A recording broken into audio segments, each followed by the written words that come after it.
The Spike and Jones podcast is graciously sponsored by Justin Richards, founder and principal at Team Richards Realty Group in Bellevue, Washington. When the average agent you meet on the street sells fewer than 4 homes a year, experience matters. Justin and his team rely on more than 30 years combined experience, multiple financial market up and down swings, and hundreds of properties sold when advising their clients on their next sound investment or pricing a home for sale. Their goal is always very simple: achieve the best home price results in a time frame that suits your needs, all with the least amount of stress to you as a buyer or seller. For more information, visit teamrichardsrealty.com. That's TEAMRICHARDSREALTY.com, or call Justin Richards at 425-765-8088. And now, on with the podcast. This week on the Spike and Jones podcast. Hey, everybody. Welcome to the Spike and Jones podcast. This week, we're going to kind of deep six optimism. I'm not optimistic about how this will go. Ladies and gentlemen, this is Spike and Jones.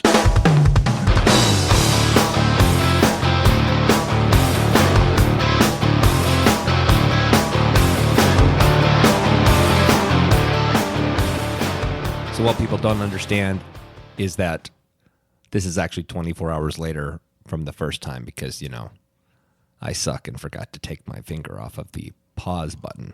So if I understand this correctly, our podcast this week is going to be, this is kind of the second half of the same podcast we started yesterday, or is this a whole new boat? Well, it's whatever I guess we want to do. I would recommend we don't tell the same jokes because we won't laugh. I won't remember the jokes anyway. That's the benefit of long-term memory loss and short-term memory loss combined to be just memory loss, I guess. I think the beautiful part about this, Spike, is that yesterday when we got together was the day before Inauguration Day, and you were a tad upset about where our country was going. Plus, you didn't feel very well, Right? And then for whatever reason, whether it was because we were starting to talk about optimism or the fact that you couldn't stop coughing or that I had to use the restroom, when we came back and we didn't take our finger off the pause button and we realized an hour and a half later that, Hadn't recorded a thing. yeah. You know what? I take that as proof of God. Proof of God. I really do, because I was in such a foul place yesterday, emotionally and mentally. It was the Lord Almighty that didn't let you put your finger on that button, and we got a nice dry run, got me to spit out the poison. It was like an Indian sweat lodge for my brain yesterday, 200 degrees all the time. And today I feel better. Right. I did my spirit walk, me and naked Jim Morrison walking through the desert sands of Yelm. Yeah. And now we're back. Oh, and the family's cueing you. That was right my little one, my 13-year-old saying, "Yay, we have a new president." Swell. You taught her well. That's not what she said. She said, "Dad, come to Yelm. Save yourself. Save yourself. We're Come. all here." The natives in the forest are brightly colored. This is the end. Beautiful friend, the end. So, That was what they played at Trump's inauguration, by the way. This is the that would end. have been pretty My only friend, the end. I would have preferred LA Woman to, the whole Mojo Rising thing. Yesterday, you might not know or care, but Miguel Ferrer died yesterday. Miguel Ferrer, Jose Ferrer's son. Yes, I know correct. very much of Miguel Ferrer. I love Miguel Ferrer. Yeah, and he I'm a passed big fan away. of his father too. I know. Yeah. Was he sick for a while? Was it cancer? Yeah. Yeah, and another Big one of C. those terrible bummers. And he was in the revival of Twin Peaks comes out here in May. Oh, you know what? I saw that in his credits and didn't remember him from Twin Peaks. So it was the revival. Okay. Yeah, he was Albert Rosenfeld. Okay. He was the angry, bitter FBI guy that was stuck in this podunk town that was Brilliant tired of actor. working with you Wow. guys. Yeah, he was great. He was always great as a heavy. Yeah. But he said something, and I'm paraphrasing, is you need to take that spirit walk. You need to get out there, do your dance, whatever it is you do, Cooper, and find this killer, find this bad guy. And I was just thinking about that when you said that a second ago. You were talking about Sweat lodges, and you were spitting talking out the about doing poison. dances, and Right. getting over this, and it's like, we'll be fine. We really will be fine. I not that I was encouraged with what Trump said this morning, because this is Inauguration Day, but I didn't listen. I completely knew you wouldn't have. I knew Yeah. I knew you didn't want to listen. You didn't want to grab on to that thing that you. Well, no. I mean, anybody can read a prepared speech. Oh, That's no. that's how he got elected. Completely. Well, they said, "Don't, by God, don't go off speech. Don't be yourself. Don't tell people it's actually coming from your brain to your mouth muscle. Don't let that happen again. Read what we write and stick to the script." That's how he got elected. Well, so I'm sure the inaugurational address was marvelous. I know we'll get off of this because we need to be I off of this. I know. But here's the drill, man. I love my country. I love the fact that I can be a smartass and irrelevant. I know that I can be opinionated and dig in. I know that I can support the causes that are dear to me and fight tooth and nail for the rights that I hold dear and for those for my children. Yeah. And I also know that the people who vehemently disagree with me have the exact same rights. Yeah. And deserve exactly the same respect that I hope for from them. Yeah. That's cool. It's just I dig respect. It. I dig it. And if these guys want to, line their own coffers and, put in place policies that are damaging to the environment and to lower class Americans, then they'll have those decisions and those policies will have repercussions. Yeah. And if it's something that America as a whole doesn't see in our best interest, we'll go the other way. Yeah. We'll swing back. Either way, we'll be here. Yeah, we will. be We here. will. All I was going to say was I was reminded, and this isn't a political meme or something else. I was just reminded that, the nation despised Lincoln when he first came into office. Now, am I equating Trump to Lincoln? Of course not. Right. But they despised him, and yet, he obviously is one of our most revered presidents. It's my hope that this was all some grand trick for the positive, not a grand trick to actually take us further away from rights and our future, right? The beautiful direction of the trajectory of our country. But it is my hope, and I get it. It's not going to happen.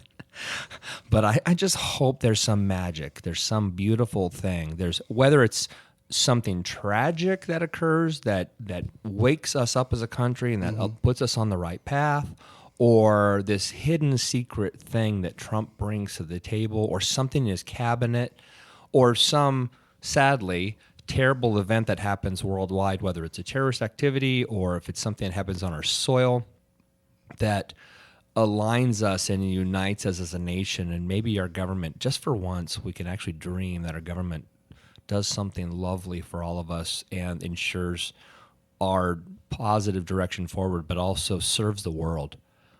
I get it. It's optimistic. There you go. It is. And so it begins. And so because that was a professional segue you saw there, people. Yeah. Not the kind you lean into and ride around town like a tool. No. A transition from one thought to another. Yeah. I hope you're right. I'm not clear on how that path comes before this administration. I don't know. Yeah. But we'll see. God love you. Yeah. Do what you're going to do. You won. Was the scale, somebody had a thumb on the scale? I think so. Sure. Was there an interference? And I think so. Yeah. But you know what? It is what it is. I've seen lots of football games. I don't think we should have lost, but we did. Yeah. And you can't go back and change the verdict. 5 once yards it's in. for hands. Whatever. Okay. Sure. I'm sure. Yeah. He tackled that guy. Whatever. Yeah. Did you see the new meme with Clinton and with both Clintons this morning? I don't know if it's. I don't actually know if it's from today. I think it's from today because were they crying? No. Okay. But you can see Hillary and Bill, and you can see Michelle Obama and a few other dignitaries. It very much looks like this morning, right? And it says above it. It says Hillary catches Bill checking out Melania. I don't know if it's true or not, right? Because all you ever see is a shot of Bill and Hillary and Michelle's down here. But Bill is looking at something, right? And he cannot take his eyes off it, and he's got that. And he keeps going like, I'd hit that. Fine. I'd hit that. I would totally hit that. And hey, have you seen the picture of her in the steel bikini on the bearskin rug? That's some hot first lady action right there. That there is some top shelf first lady action. Yeah, well, Hillary catches him in the act, whoever he's looking at or whatever. I mean, come on. Well, I'll say, that's disqualifying. No, I know, but it's I'd like to grab that by the constitutional rights. He is. I would just reach down and checking just that out. grab that by the all the civil he liberties. is all Look at that. about. Oh yeah, He's all about. Look at that face. I'm Look getting at me that face. some- Now watch I'm gonna Hillary. get me Nobody some sees of this, that. but Oh, watch yeah. Hillary. Give him the look. Oh my God, there it is. And she looks at him and looks at him and looks at him and looks at him and then turns away with you son of a bitch. Does she look at what he's looking at? Does Isn't she check that out, great? But she doesn't check out what he's looking at, I know. though, right? She never makes, I'd like to. Someone will take and Zapruder film that, Of course. and they'll say, if you can see clearly here, Bill's trajectory of his eyes, Right. that's where Ivanka was standing, because I would be Back checking out and to the Melania. left. While Melania is hotter than the devil's butt Back nugget, and to the Ivanka's the left. stuff, man. Oh, yeah. She's the stuff. Yeah, I hope she saves our country. I really do. I think I'm telling you, from all I've heard, that is optimism. From all I've heard, every decision he makes will be passed through either his son-in-law or his daughter. It's my hope it goes through his daughter. Well, she's bright. He's bright too, but he's not as ethical as I would like someone in that position to be. Right. I actually admire her from what I know of her. Now, I know as much about her as I know about politics, right? Which is right. But there's something about her. I think it's just her will. You can clearly feel the strength of character and the will. Yeah. Oh, I agree. And so I dig think- it. Plus, she's gorgeous. She's drop dead gorgeous. Yeah. She's hiding her devil's that's butthole. why she wins in my book. Hiding her devil's butthole in Pretty. a West Texas whorehouse. That's hot. Gosh. People who come to him with bad information and ill intent are going to have to go through her. Yeah. And I think she's got a conscience. Yeah. I think Yeah. she's got a moral compass that he might be lacking. Yeah. And I give all the credit in the world to her mom for that, because when she was 8 years old, she moved out of the house and with her mom, and she's more her mother's daughter than, Absolutely. than his. Absolutely. But she adores him. Yeah. And she doesn't want him to look the fool. Yeah. And I think she, Well, it's still dad. It's her dad, sure. It's what you do. Yeah. You love them no matter how weird they are. Right. So- Sure, the small so- room in the basement is for special things. Whatever, Dad. I love you. You're my guy. You're my boy. You Blue. are loaded with energy today. I am. You're jacked. I am. I'm pretty happy. You're Jack Pretty FM. happy. No, I'm not. I have a live voice. You just finished recording a commercial. I did. We did a little spot for Lovers. Not that this is a paid endorsement for a little shop of. I would love them to endorse this podcast. I know, right? Well, maybe we can talk to them. Yeah. Sure. Little Pink. It's funny. Can't man. believe I said know, that. right? Oh. You're the man. No, it's funny because one of my coworkers has them as a client, and in my hybrid career journey here of on-air personality, Sure. and then sales associate, account manager, my coworkers are able to dip into my, I won't say expertise, but my history, my track record. I'm not now that I'm bragging about what I can do, the word escapes me. Right. So I helped this other account executive work with her client and try to build a campaign that they liked, and help them deliver their message to our audience. And I was able to write spots for and voice some commercials for. And now they're in love with the campaign. They just spent a ton of money at CBS to work with us further and help us promote their brand. So. Wow. She my coworker reached out to me, and I was able to do what I love doing, which is writing and voicing spots and being creative, and not the minutia of data entry or scheduling of commercials, and so they don't, conflict with other like type products in the same commercial break. Yada yada yada. Right. And nuts and bolts. And as people heard today in the opening remarks about the podcast that they're about to hear, you're very succinct. Thank you. Yeah. I try to be. It's funny you mentioned that because she had like 60 seconds worth of commercial that she needed to get down to 30 seconds. And I was able to do that. And I was able to make it flow smoothly and deliver the message with aplomb. And one and done? Are you a one and done I cut guy? that sumbitch in one track. That's so sick.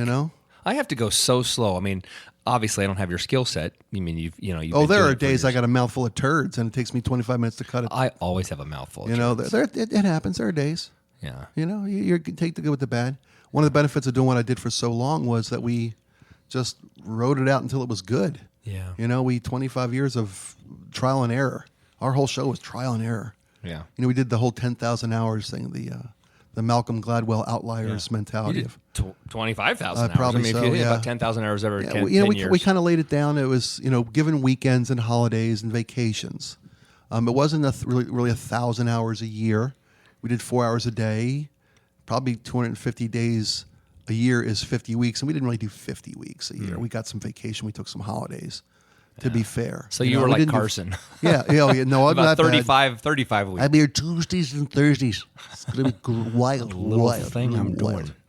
So With my ninth wife. Yeah, Joanna. I named them all Joanna. That's the only one. Yeah, that's the only one I remember is Oh, Joanna. yeah. He was with her a long time. Was it his last or second to last? think- I Didn't think one of them last. die in the bathtub or I don't know. swimming pool? or No, something that like was Whitney Houston you're thinking of. But somebody's wife, Sorry. some famous somebody. Larry Flint. Oh, okay, maybe that's Right? yeah, well, she was. You're thinking of Courtney She Love. had a heroin. Right. thing. You're thinking of Yeah, Courtney yeah. Love. Great movie. Oh, great movie. That girl could act, man. Yeah. I just And want you to be beautiful. I just want was you to be shocked Courtney, okay? How nice they I look. just want you to be Courtney. We're not making the Eleanor Roosevelt story. Just be Courtney for the scene, okay?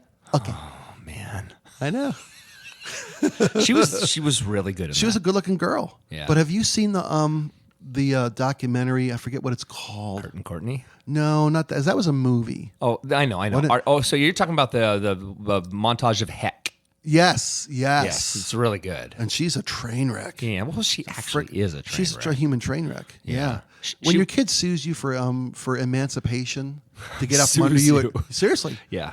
At 15, like, look, I'm more adult than you are, Mom, so I'm out the door and I'm suing for my independence of you. So that's your sign. Yeah. To quote the great Jeff Foxworthy. Well, I No, think, that's actually Bill Engvall's line. yeah. There's your sign. Kill. I almost said kill. Kurt was, by all accounts, quite a broken individual. If you've read Heavier Than Heaven, I don't yeah. know if you read it. Yeah, but it's sure. a great book. Oh, you bet. And I love him. yeah, Not Kurt. no, I get it. You're talking about the author. Yes. Robert? Nope. No. What's his name? Heavier Than Heaven. Charles Cross. That's right. My neighbor. Is he? See him all the time. Yeah, Okay. sure do. Anyway, that's a great book. Excuse me. And it was very clear she was a train wreck. But to me, what it seemed, the reason that he was drawn to her is because, as most broken people are, they're either looking for one of two things. They're either looking for somebody who can dwell with them where they're at, or somebody that makes them feel better about themselves. Right. Because she's worse. Interesting. Yeah. Right? It's Yeah. that, and granted, it's the human condition. We all tend to go, so here's the optimistic side, right? Is that I'm a very, very optimistic person. I said this yesterday, even though it wasn't recorded. I consider myself 97% optimistic, 3% everything else, right? So when I'm really down, when I'm having a hard day, it's really hard and it's really evident because I wear my heart on my sleeve. But I'm happy all the time. But I choose to surround myself with the happiest people because I want to be the weakest link in the room. I do. I want to have to come up to your level. So when I step in today and you're like, yes, you're on fire, that brings me up, right? It's like, do you play racquetball or anything like that? Like solo sports? Well, okay, the gut belies Look my at this. question. Look at this. You don't get support like this by running no, around. that needs its own That's bra. I invested in. No, I wish I did. Okay. I wish I was more. I love to swim. I love water. Okay. In the summer times, I get a little more active because I'm in the pool all the time with my kid. Right. So Okay, but so as when an I say example, pool, I mean the community pool. We don't own a pool. right. I'm not right. that guy. You're not that cool. No. Okay. I'm too cool for pool. I've found that if I play racquetball with a guy that destroys me, Oh, I yeah. mean, just beats the crap out of me, Yeah. I get better. Surround yourself Right, with better right, people. right. Absolutely. Right. I play The with rising the crappy tide guy. lifts all boats. Like if Yes. I go mountain bike riding, I'm a big mountain bike guy. If I go mountain bike riding with a beginner, I'll crash all freaking day long. Yeah. It's like I become them, right? I Right, just right, like right. lose my ability to do Right. stuff. Pro I sports ride with a teams guy do that, that's yeah. doing 20-foot gaps. I'm like, okay, I'm not going to do 20-foot gap, but I'll do a 2-foot gap. Right. I'll at least right. up my game. You up your game. Yeah. Yeah. So- I like to do that. I see the mentality of it in all things. But when I hike with a fat guy in case there are bears. Very, You know? very delicious. Yeah. Very delicious. I don't have to be the fast guy. I can be the second fastest guy. yeah, That's yeah. all. Well, You you know? know, he's busy feasting on the carcass. So, Right. and they I and just like a monkey, they eat from the butthole in. No. Did you know? really? Did you know No. that chimpanzees do that? Is that because where the peanuts are? I don't know, but I believe Who doesn't love peanuts? I've read Come this on. from. Well, I've heard this. I've read this. I've seen images that document this. That chimpanzees, they're the cross between the ape and the monkey, right? They're the badass in the middle. They are the Rottweiler of the Of the simian? monkey, the simian world. Thank Okay, you. you betcha. And chimpanzees, they are basically just a mass of muscle and anger. Yeah. They are very unhappy Right. breed or Well, that's whatever. because we put them in little tuxedos and made them smoke cigarettes. Basically. Those were great ads, by the Awesome, way. We used to be awesome. able to really sell some Yeah, stuff. I'm yeah. hampered now with, guidelines of morality and shit. 4 out of 5 doctors recommend Cools. It'll calm that rough cough you got from smoking Cools. I like the Victoria Slims with the girl. I know, right? She's just so awesome. Was that the black She's guy? got her Benson and Hedges was the pantsuit black on. guy. Yeah, Remember yeah, that? yeah, I'd rather yeah. fight than switch. Whatever. Anyway. Oh my God! A sidebar. Okay. I saw a Marlboro. Sorry. I actually saw a Marlboro Man joke last night. Okay. Conan O'Brien was offering a preview of the Donald Trump inaugural talent lineup, and they brought out the Marlboro Man for his comedy act. And this guy, in a denim shirt, denim pants, and a hat tipped down. He was the Marlboro Man. Comes up with the throw thing. How's everybody doing? Hey, welcome. He's like, "What's up with airline food? No, really, I have no taste buds. What's it taste like?" It was talking out the hole in his neck. Sucking a cigarette through the hole. hilarious. Hello, nice to meet anyway, you. advertising. Where were we when I derailed you? No. Well, I was. You were derailing me with a derail. Mm-hmm. So, because I was derailing, right? So the whole chimpanzee thing, apparently to make sure that everybody in the brood or tribe or whatever the simian world. We're talking eating buttholes. That's what we're talking about. That's what they do. So if you were my enemy, or I want your woman, right? Because you know how it's all about domination, like elk, like bash their heads into each toss other. a salad. They That's how you will win as fight. female? They will fight, and the first thing they go after, Spike, is the testicles. Yeah. They will tear the testicles off, or God. bite the testicles It's like off. prison. And then they will eat through the butthole. They will tear the body apart through the butthole. So Damn. It's the least defensed place, right, and it's to a be way fair. to demonstrate to the tribe or whatever the term is. That should be a tactic in MMA fights. It should be. Oh, he's gonna eat his butthole. Oh, it's over. It's over. Uncles. Salad is tossed. My uncle did this once. Throw in the towel. No, toss that salad. But that's it's a way to get I own you. I mean, you think? Yeah, pretty much. Just so you know, I get all your girls. Yeah, well, yeah. And all you guys it's not better enough that cower. you're dead. Right. right. And You look so, over at the second biggest scary guy stuff. and go, "You're next." Little winky poo. Yeah. Blow him a little. Yeah, shitty I'm not kiss. fighting that guy. No, that is no, the mafioso. That Yeah. is the Godfather. Yeah, it is. So That's Sunny. So how do you Sonny wake up, Corleone. Spike? Do you wake up happy? Are you a happy, optimistic guy when you get up in the morning? Are you like, this is the greatest day of the next day of my life? I can't say that I am. I don't think I wake up happy. And I'm going to backtrack for a second because I know you had confessed yesterday during our practice run that you always wake up optimistic. Always. It's and I've been thinking about that since you said it. I don't do that. I don't wake up pessimistic. Sometimes I wake up with knowing what's coming up in my day, and I tend to worry a little bit in the mornings. I said to you yesterday, and I'll say it here now so other people can hear it as well. Yeah. I deem myself an optimistic person. I mean, I'm almost debilitatingly optimistic. Almost, I'm almost handicapped by my optimism because sometimes I don't worry enough about things that deserve worry. Yeah. I quoted to you an old Irish proverb that I'll quote again because, again, I want people to hear it. If you can do something about it, there's no need to worry. Yeah. If you can't do something about it, there's no point to worry. Yeah, I so believe why in that. worry? Yeah. Either way. Yeah. There's no worry does no good. It means I get up in the morning and I have concern and I say, okay, when my wife and I went through our financial struggles of the last 5, 6, 7 years, Sure. I had lots of worry. How am I going to keep the house? How am I going to feed the family? How am I going to get braces someday? But that being said, we all have those worries. We all have those moments in our life that deserve concern and worry. Yeah. And there's nothing wrong with first world worry. People always say, oh, well, that's a first world problem. Oh, my That's God. such My bullcrap. Netflix is Guess out. where I live? I live in the first world. You're right. I don't have to worry about being decapitated because I'm a Christian living in Namibia. I get it. I don't have to sift through the landfill so for scraps what? It's today. still a massive pain in the ass Yeah. when I want the very best for my kids. I want to Right. get into college. I want them to get braces like you said, and I can't cover it. Right. And I see my You worry. friends doing it. It makes Yeah. me feel like crap, too, Sure. that I can't be at their level. Well, that's the fuel for your fire. Yeah. There's your motivation. Yeah. But I deem myself an optimistic person, and I've said this before, and I'll say it again. I've had the blessing and the benefit of being able to see a world outside my own, being able to travel to Zambia, to see 17 people living in one room, and work in a family farm for the 8th generation and happy as a clam. Yeah. Happy. Those people are happy. I've been to Bangladesh and seen people who live in landfills. Yeah. In lean-tos built of corrugated steel, and they're happy. Yeah. As happy as they know how to be. Because too. they know people who are much worse off than them. They've got a room. My 3 kids and my mother-in-law and my wife and I sleep on a bed, but we sleep on a bed and we're all healthy. Right. And I see those kind of people in their lives dealing with some real difficulties and some real challenges.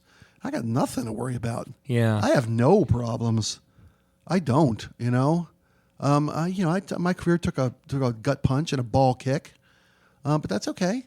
Yeah. I still live in a house, and I'm still a white guy in America. What the hell? Yeah. With a couple of guitars that you don't even play. Shite. Yeah. I've got 2 Harleys and a Mustang in my garage, and That's awesome. it's cool. I'm not. They're not mine. They're my wife's. All 3 of them. No. I have a Harley. My Honey, wife has time to sell. No. I'll never make her sell that car. No, I get it. I don't get to wash that car, let alone drive it. Come on. But that being said, I'm optimistic, and it's not just because I have shit. Yeah. It's because I got a wife who loves me and a kid who is going to change the world. And I've got a career that I love, and I've got people in my life that are valuable.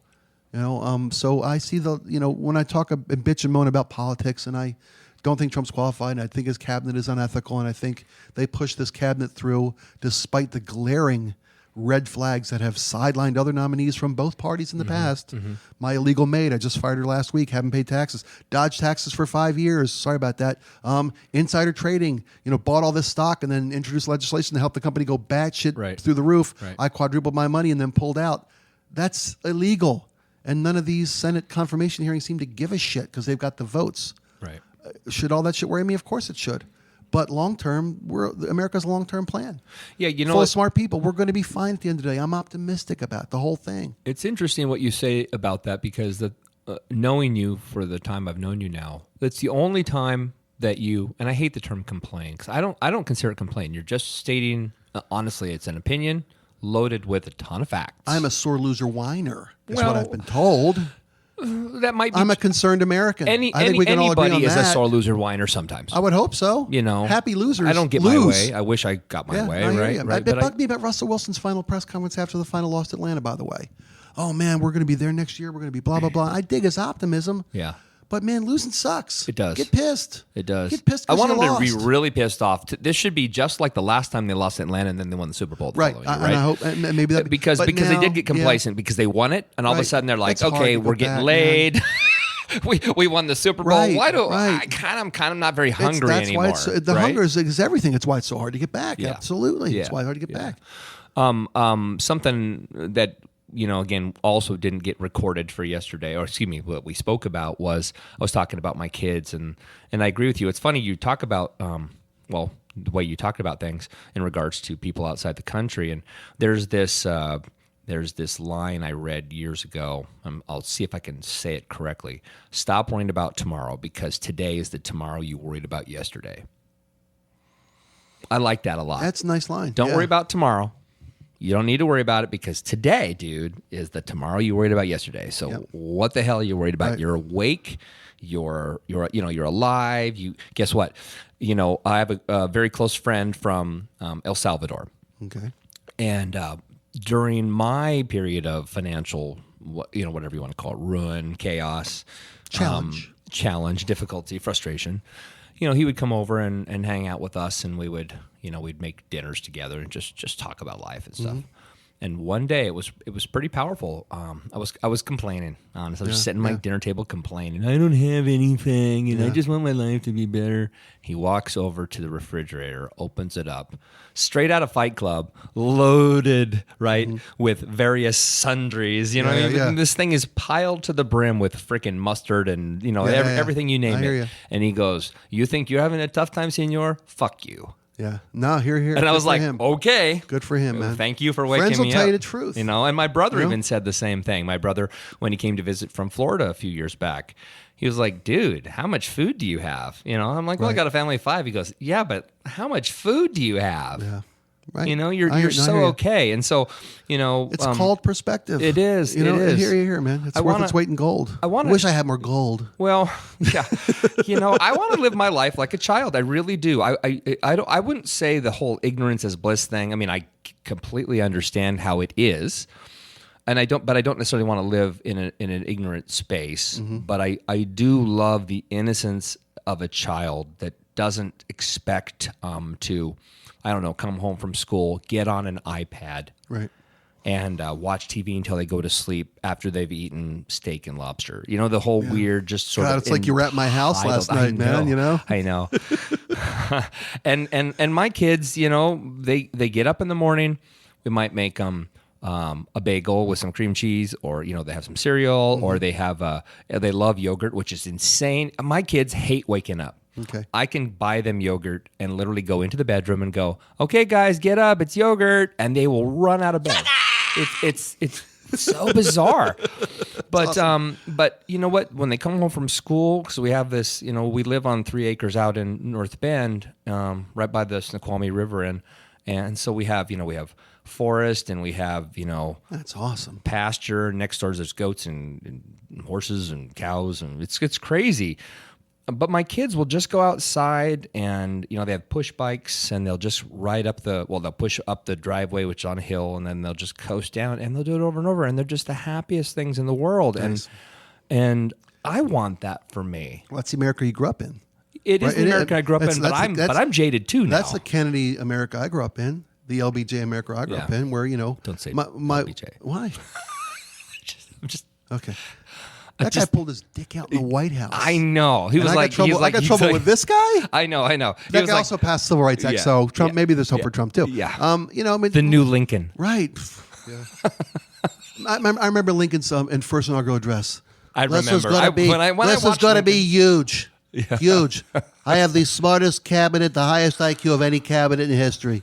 I used to get up in the morning, my brother's a year older than me, 13 months older than me. And we would get up in the summer mornings and just see ya and get on our bikes and be gone for hours. Yeah. Sun up till sundown. Yep. And it was the kind of world where you could go run in the woods and go take your bikes out and find down trees and build little bridges over streams. And I mean, seriously, that's life. I did it until 1984. Life in America. Until my senior year in high school. I did that. My grandparents lived in Graham before it was developed. Yeah. I found pot at 13, so I stopped doing that. You lost that world. Yeah, I did. I wanted to be in basins with Sabbath records at that point. I discovered pot and porn. I put on headphones and Umaguma. Nice. Umaguma. I was all about metal. Serious, but I love metal. Metal's a great. To me, that's the border. Yeah, I know, but that's the border. Several furry species of small animals gathered together in a cave and grooving with a Pict. Oh, isn't that the song? I believe so. Several species of small furry animals gathered together in a cave and grooving with a Pict. That's great. Right. Yeah. Think Pink on KZOK, people. Think Pink. Yeah. Nice. I definitely grew up in that world that said, get up, go outside. It was safe to be outside, man. See you at dusk. You want to play a video game? You had to have a quarter. When I was growing up, I mean, you too. Like, it's my lawn time. It's the get off my lawn segment of our podcast. Yes. But are you hopeful? I mean, listen to me. I was about to ask you: are you hopeful that your kids can have that? Your kids do have that. I'm refusing to let them fall into the world any faster than they have to. I mean, for my kid to go outside, it's like, is it okay if I go out front and play in the yard? We're like, yeah, of course. We live on a safe cul-de-sac street in affluent. Mm-hmm. I'm not in a hoity-toity neighborhood, but it's safe. Yeah. It's affluent. It's educated. There's no crime in my streets. Nobody gets burgled on my street. There's no carjackings, prowlers on my street. It's cool. Yeah. We live right next to a park, but I worry that my kid goes out and I want to keep an eyeball on her. Yeah. No, I think about it all the time. I'm sure you do. If that world that we grew up in existed, I would then be worried now as a parent that my kid would fall out of the back of a pickup truck down the highway. That's what I did. I held on the back of a pickup truck on a skateboard, did 45 mile an hour down a street. That's what I'm talking about. Without a helmet. That's the shit I was doing. I know, right? Yeah. You think? I had a skateboard. I jumped off railroad bridges into streams that were 4, 5, 6 feet deep. Yeah. Jumping off railroad bridges into streams out in the county, because that's what we did. We put on Bob Seger's Live Bullet record, on a cassette deck in a car, and turned it up and had beer. We were too young to drink. go out in the county, and that's how we spent summer afternoons, Hey, man. keggers out in the It's woods. freaking awesome. At Party night. at the Moon Tower. At night. All right, Let's go to Lost Lake and skinny dip. Party in the Moon Tower. All right. At Gonna get a night, kegger. so in my senior year, I was living in Olympia, and in town there's the Capitol Lake, okay, downtown, Yeah. you know, and it's gross, right? It's one of those runoff, half from the Deschutes River and half from like the city's sewage treatment. It's always been dirty and gross and a problem. Right. For whatever reason, there was a period of time in my life where I just refused to believe those were the truths.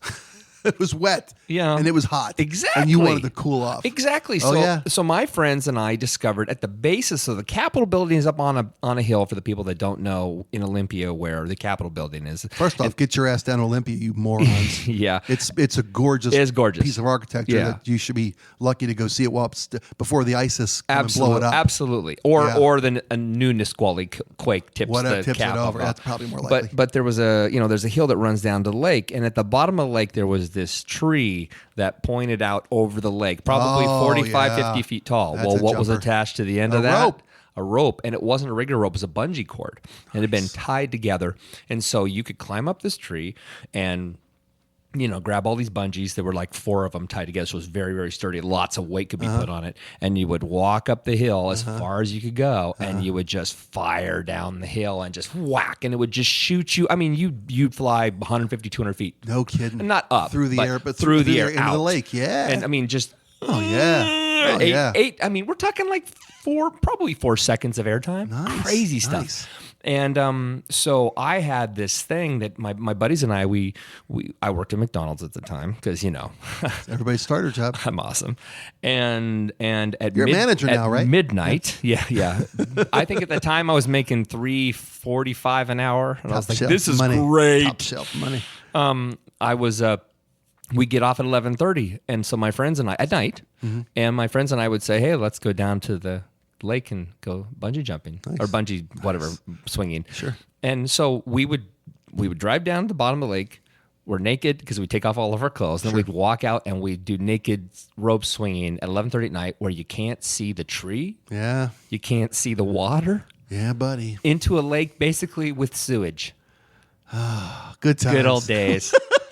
The best stuff That's ever. what I want for my kid. Why? I always wonder why I have herpes. Now I know. Why, that's not why, but thank you. Thanks for sharing. Yeah, you can yeah. keep that soda. I don't Consider want any more that of boot camp. I got that in boot camp from a mattress. My kid.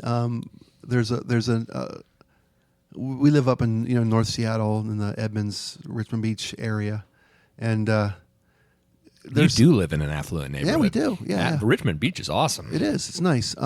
And there's some I guess what's the word I'm looking for? There's some refuge. That's not the word I'm looking for. But A nature preserve? yeah. There's some foliage, some trees that they've designated. There's some natural, never going to cut them down trees up in that area. Right. And there's a pathway through. It's a walkway. You can go from up in our part of the thing, then down the hill. Almost like an arboretum. Right. Yeah, a little bit. And so a footpath through there and a stream that runs through it. And there was a tire swing or a rope swing down there. And it was just haphazard, 4 or 5 pieces of rope put together and yada yada yada.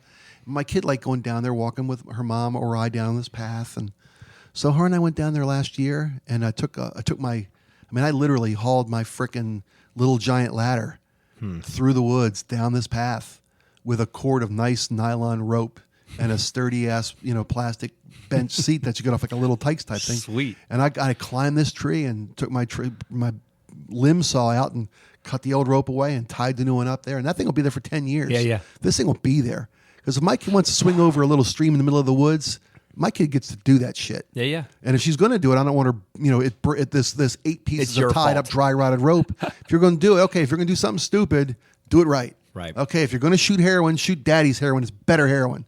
I kid. I Nice. kid. He does not kid. I do not. I kid. Oh, he's a smart ass. But I got to take my kid down the woods and build her this rope swing. I love that. I love that. Yeah. So, that's cool. Yeah. But nowadays kids are, come home and sit on the iPad and play the video games. My kid's not a big video gamer. Mm-hmm. I do see her from time to time more often than I used to on the iPad playing little games that are interactive with her friends in other houses that are doing the same game. Sure. Little animal things are running around the little maze collecting Jules to buy clothes for the little animal things and that kind of crap. But she's pushing 13. I'm letting her be the little kid as long as I can now. Yeah, I don't really have anything against video games if it was this perpetual no life, just stuck and focused on it. If you're monitored bound, there's madness there. Yeah. But I mean, even me, you and I grew up in an era where video games were at the very late stages of our development, right? Yeah, you had to have, Pac-Man came into our life when we're 17. Exactly. Right? Yeah. Yeah. And so we didn't grow up with it. I mean, Atari. My dad was the kind of guy that when something new and really trendy came out, he wouldn't get it immediately, but he would want to get it immediately. But whatever, we couldn't afford it. Sure.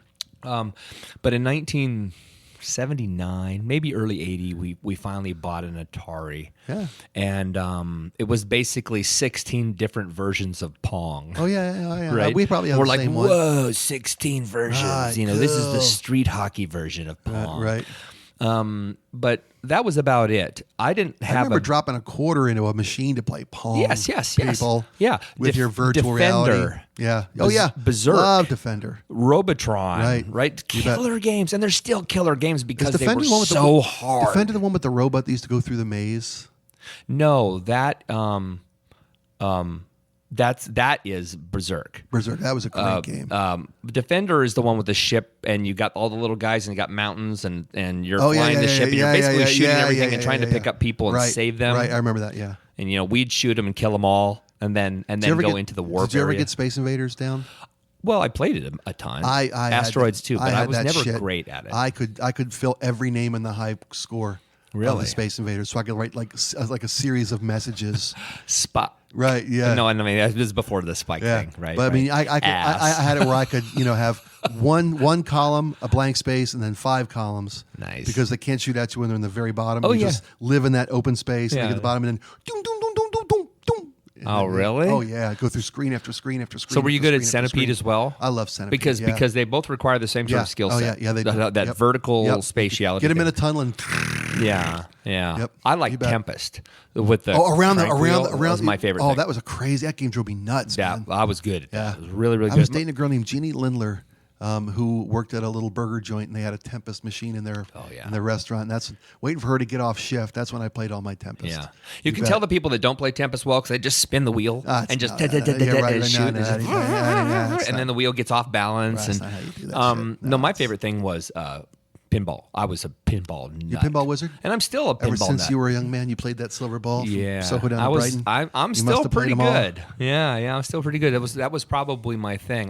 There was a game called Firepower, which was the first electronic pinball machine, and it even had a voice. It went Firepower. It was when synthesizers were cool. You know. Were synthesizers ever cool? I don't know. Yeah, if you're an ELP fan. Did you know that 2/3 of Emerson Lake and Palmer are now gone? What? Keith Emerson and Greg Lake both died last year. Yeah. Both. And the jerky one, who's the crappy musician, is left. Palmer? He's not crappy. He's okay. Dude. The drummer. No, a good drummer. You're beating down the drummer? Carl Palmer is not a good drummer. Really? Carl Palmer, he rushes everything. Really? Oh, he's a terrible drummer. You are a He's drummer. just a famous drummer. Yeah, he's that's a terrible phenomenal drummer. band. They were a phenomenal band. Were you an ELP fan? I saw ELP in concert, actually, when Cozy Powell was in the band. Okay. I saw him in 86. Emerson Lake and Powell. I remember that tour. But it was great. And Keith Emerson was insane to watch live, playing upside down, wrestling with his keyboard, crazy cool? stuff. It was awesome. It was one of the best shows I've ever seen. You remember a TV show called California Jam? No. Were you too young for that? I just was in the... Remember Midnight Special? Yeah, of course. Okay. So Wolfman Jack and the Midnight Special. Yeah. Midnight Special came on when I was growing up, Friday night, 11:30. 75, I think. 74, 75. Yeah. Well, after that was a thing called California Jam, and it was just like a concert show where they would show concerts from bands. And that was the first time I saw Emerson, Lake and Palmer, where Keith would get on the piano, a grand piano, and they would strap him to the bench, and the thing would lift up in the air, and it would just start spinning. Yeah. That's showmanship. It's like, holy shit. Yeah, and it was amazing. It's and the music was just wow. Yeah. They made classical music cool. Yeah, they did. You asked how synthesizers were cool. That's how. Yeah, that is how. true. Kansas was never cool, but I love Kansas. I love Kansas. We talked about this before. I love Kansas. Yeah, love Left Kansas. Overture, Point of Return, Love great records. Styx, even though they were really so not cool. I love Grand Illusion. I love Crystal Styx Ball. Was date bait, man. If you could get Styx tickets, you're getting Babe, some petting. I love you. Not that one, though. No, God, but that was date bait. Yeah. Oh, yeah, yeah. Oh, Corners, yeah. anything from Cornerstone. Yeah, you bet. Yeah. Oh, you were getting the girl. Pieces of eight. You bet, man. Hey, did I ever tell you my Dennis DeYoung story?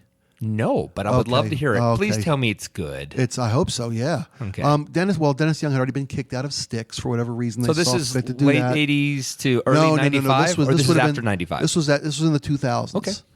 Dennis This is DeYoung when they hate him. Yeah. I mean, yeah. We're here at KZOK, Mm-hmm. the Bob Rivers show, and we had Dennis DeYoung was touring the music of Styx. He won in court the right to play the music he fucking wrote. Yeah, which is so weird. Yeah, because I think Jay Wyatt was that owned the name Styx or whatever those deals were. Yeah. So we had Dennis DeYoung on the phone with us. We're talking about his writing process, life in Styx, when they were the biggest thing on the face of the freaking earth. Mm-hmm. And he starts playing "Come Sail Away" because he put a keyboard in the room, Mm-hmm. and he's playing and talking and blah blah blah blah blah. He starts doing "Come Sail Away," and I'm like, "I'm sailing away." Yeah. As Cartman, right. And he keeps playing, and we did the whole freaking song. I mean, we did the whole freaking. We got to the bridge. Really? Oh my God! And he's howling, and I'm doing Cartman, and Bob and Joe are just got tears coming out of their eyes. So I got to do Cartman with Dennis that's like DeYoung. the greatest thing ever. I look back on.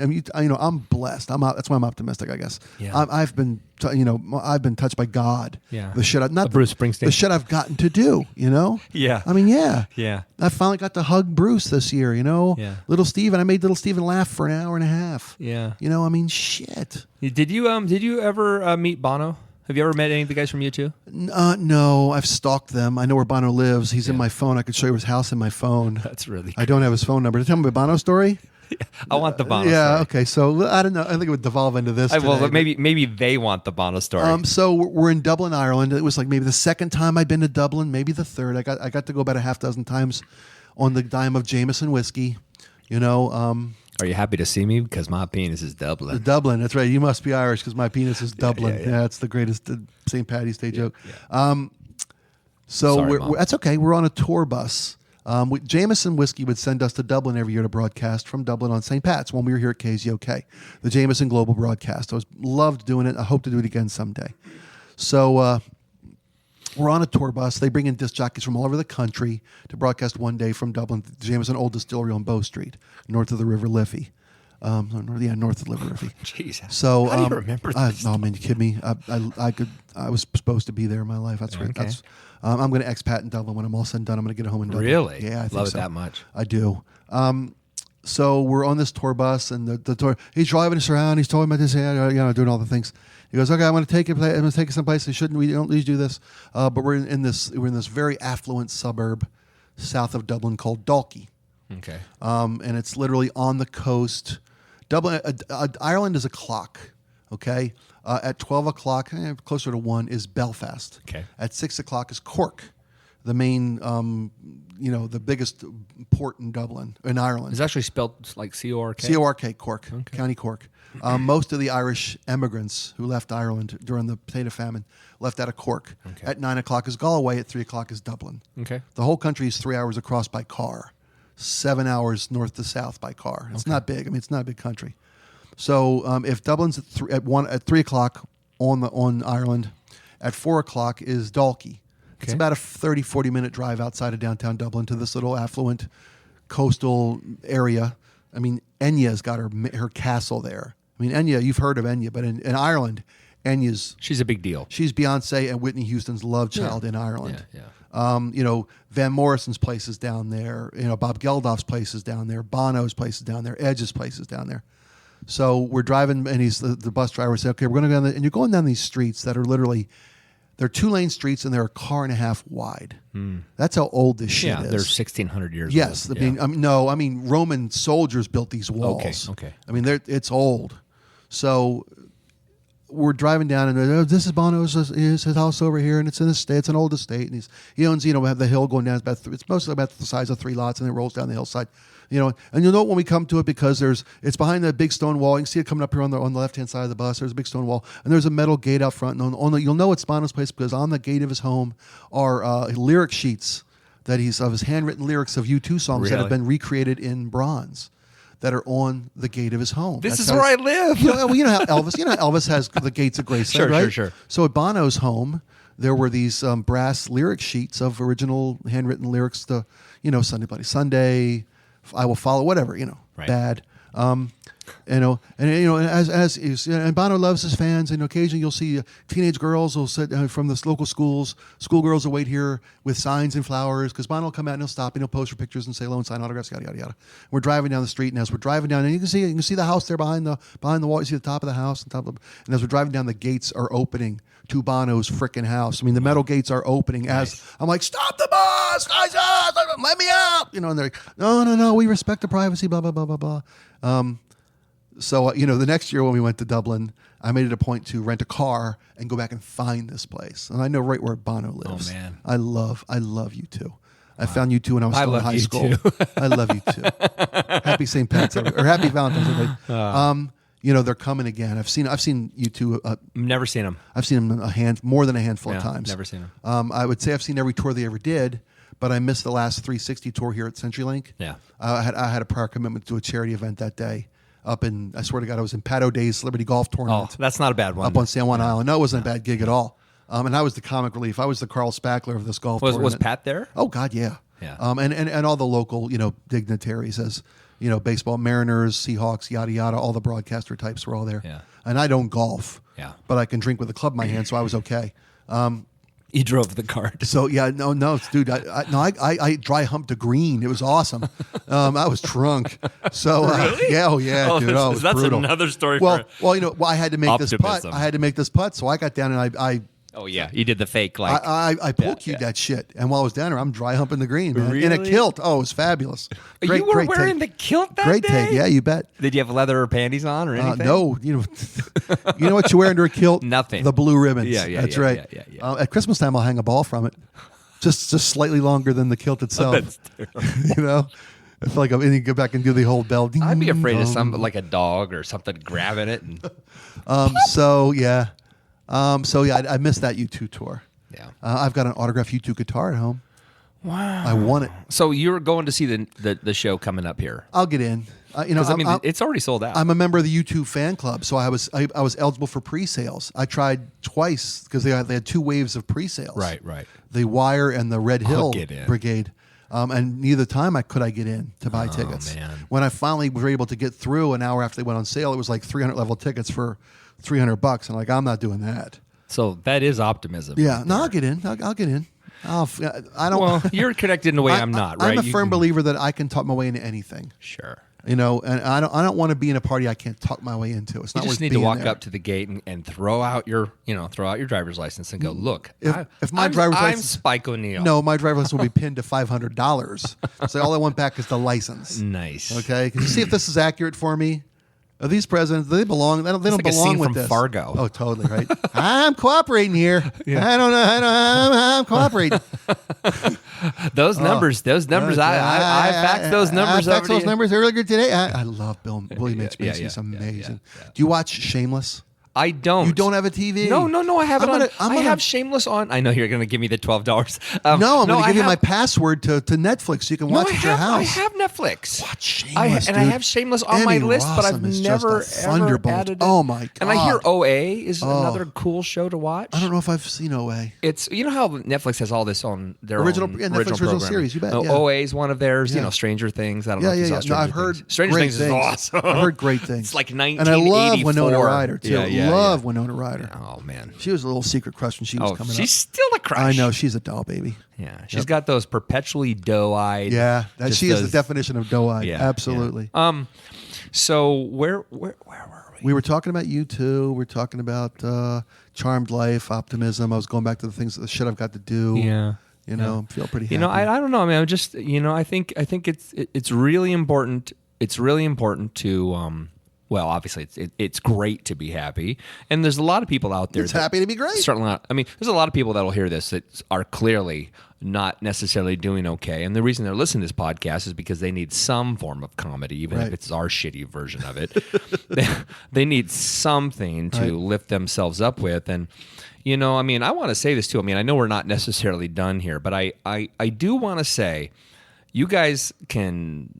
I mean, geez, go on to, you know, rockstarsuperhero.com, which is where this typically is posted, or go on to, you know, iTunes or Google Play, or go on to YouTube where the podcast also shows up under Spike and Jones, and just make a comment. I mean, I'll reach out to you. I'm not going to volunteer Spike, but, you know, I went through some pretty rough stuff, and I really believe that just people need to be met where they're at. You know, because everybody deserves something good. Not everything's a fit for everybody, but everybody deserves joy. They do. I do believe that. You know, we talk about like the things that, like the inerring rights. You know how we were not arguing, but we were talking about. You're like, well, I think everybody deserves, you know, a fair shake, and I'm like, and I'm like, I believe you have to work for the fair shake, right? But I also do believe that we're all built to be. I mean, there isn't a child that's born to be a murderer. I just don't believe that. You know what I mean? I don't know if I agree with that. Really? I think you believe there are some sort of like broken little fuckers who come out broken from genetics. Yeah, I think so. That just come out evil. No kid's born a racist. I believe that. I think that's a true axiom. But we learn from our environment.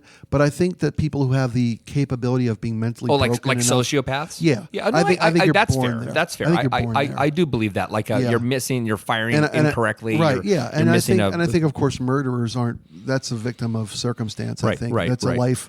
That's a life poorly lived or opportunities not available. Right. You find like child molesters, for example, are typically molested. Yes. Right. Yes. So it's just trained in them. Right. I don't necessarily know where I was going, but I guess what sure I'm was trying funny to say though is, that whole child molester joke. Sorry. Oh, Louis. Everybody Louis deserves joy, is what you're. Yes, I just believe everybody deserves joy, and that's the one thing. So I'm offering that to listeners. I'm offering that. You guys want a little joy reach around for anybody who reaches out to you? That's right. I'll be watching you. You reach out to me, I'll reach around you. That's great. I just you know, you want to send me an email, rob@whoisrobjones.com. That's your email address. That's pretty good. Rob@whoisrobjones. That's nice. I walk into business meetings a lot, and people go, "Who is Rob Jones?" I'm like, "Yo, right here." You know what I mean? So yeah, Rob@whoisrobjones. I am literally. I'm not going to put out my phone number, but I'm literally willing for you guys to just fire me an email and tell me what's going on. I'll do my best because I wish I was better at that. I'm open to. I'll just tell you reaching stories out to about people. it. Yeah, I wish I had the time. Yeah, I know you don't. When it comes back across my feeble attention span, I'm happy to donate the time and effort to it. Well, when you're independently wealthy, it's so hard to have the time. Who's independently wealthy? Is there a guy behind me? Is someone sneaking up on me? You're going to sneak in. You're going to find a way. It's going to be great. So what else is going on? You clearly were really close to jumping out. I mean, you made the announcement, so I can talk about this. Sure. You're on next week. I'm back on the air. Yeah, by the time this airs, I think I'll be on the air with Nate Connors. That is correct. Afternoon drive at KZOK. Time frame? 2 to 6 p.m. Awesome. You know, we're going to roll it out slow. We're not going to come and club you over the head with a whole bunch of bells and whistles and, you know, farcical time-wasting shit. But we hope to be entertaining and relevant to you and hope to be an asset for you on the way home. Nice. A couple smart assets. Are they gonna? You know how like with the Bob Rivers show, they broadcast. You know, they had video online. Will they? Do you know if they'll have a video I don't camera know. in the room? It may evolve into that. We have capabilities here. They do it for the Denny Bonaducci show, and I think it would be fun to have that. It's going to be a music show. It's not going to be a talk show in any way, shape, or form. At least not out of the gate. And if it evolves into something more than that, where we can spend more time with the audience, that's cool. But you have to earn that. You have to grow into that. You can't just expect, hi, we're better than the Stones, Beatles, and Led Zeppelin. So fuck those guys. We're not playing any of that anymore. Yeah. You know, that you can't. Well, you are better than the Who. No, that's the best band of all time. I know. That's band. I know that was a well placed arrow, my friend. I can't even reach back to pull that out. Bullseye. That's where you hit them, where they can't reach to pull it out. That's how you know you're screwed. Yeah. But yeah, we're going to play a lot of music, but we're going to try to entertain you too. We're going to give you more. I mean, you can get music anywhere these days. God forbid, you know, if you're just a radio station that plays, if you're a jukebox, I don't know how you're making it. Yeah. You know, what's the difference between that and anything else? Let's just put on my damn Pandora or plug on my iPhone, iTunes, whatever, and build my library. Yeah. But I want to be a reason you tune in every day. Yeah. I want to try to give you my take on shit. Maybe it relates to your take on shit. Maybe it pisses you off enough. Let's come back to hate us 4 hours a day. That'd be great.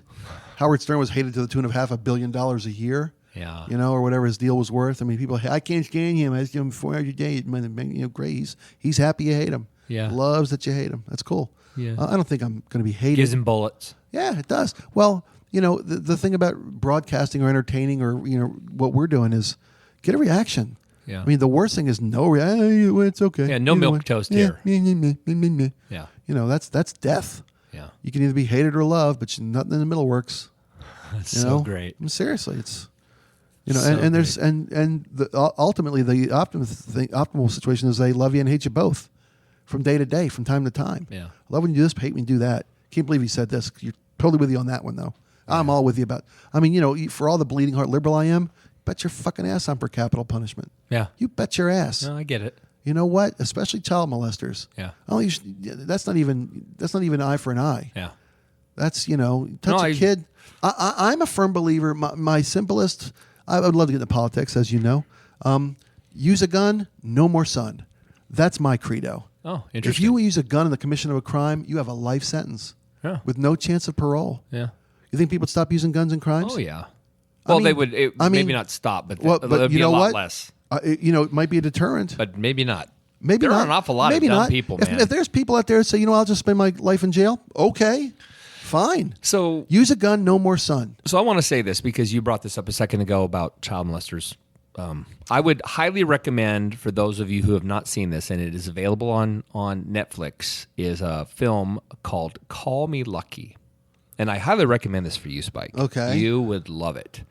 It's about a comedian. I don't want to give the story. I really just want you to see it. But it's about a comedian in the early 80s who's a very, very bitter man. He's kind of pre-Kinnison, almost a Lenny Bruce, very, very... Is this a real... It's a true story. Okay. It's a documentary. Okay, so it's not a fictional comedian. No, and it's about this man who pretty much hates everything, but is brilliant political mind. That's why I'm telling you, you'd love it. Brilliant political mind, very, very liberal, very, very focused on the atrocities and the things that people do, not against liberalism, but just in To each other, general, yeah. right? And the desire for the very best country and the very best leadership. And he's just the most angry guy. And it's because the subtext of why he's angry is he was molested as a child. And then it goes, the second half of the movie is all about him dealing with the blackness that's come out of him because he's finally said out loud, I was molested. Yeah. Not once, but hundreds of times, to the point of death. You have to see this. It's an incredible comedian? thing. I can't remember his name. I'm embarrassing. Okay, I that's embarrass okay. myself right now. That's okay. But to the point of death. It's on Netflix? It's on Call Me Netflix. Lucky? It's called Call Me Lucky. Not watching with my kid in the room, though, right? No, but you know, my wife, I'm sitting watching it with her, and she doesn't know anything about the story. I'd actually heard about it on a podcast because Bobcat Goldthwaite is the director. Really? And You know, he's brilliant. He's brilliant because he's into subversion, right? Yeah. And so it's very powerful. It won an award at Sundance. It's a great, great story. And it's ultimately, obviously, about redemption, but it takes him through the process of speaking on Capitol Hill in front of, you know, senators and whatnot against AOL. Back in the early days of the internet, there were chat rooms for molesters. And the molesters were sharing child pornography openly online. My. And so he posed as, I feel like I'm giving the whole movie away, but everybody should watch it. He posed as a child molester so he could get all that stuff. No shit. He didn't want to see it, but he wanted to be able to document who was sending it to him so he could get the FBI on him. Wow. And the FBI didn't do anything.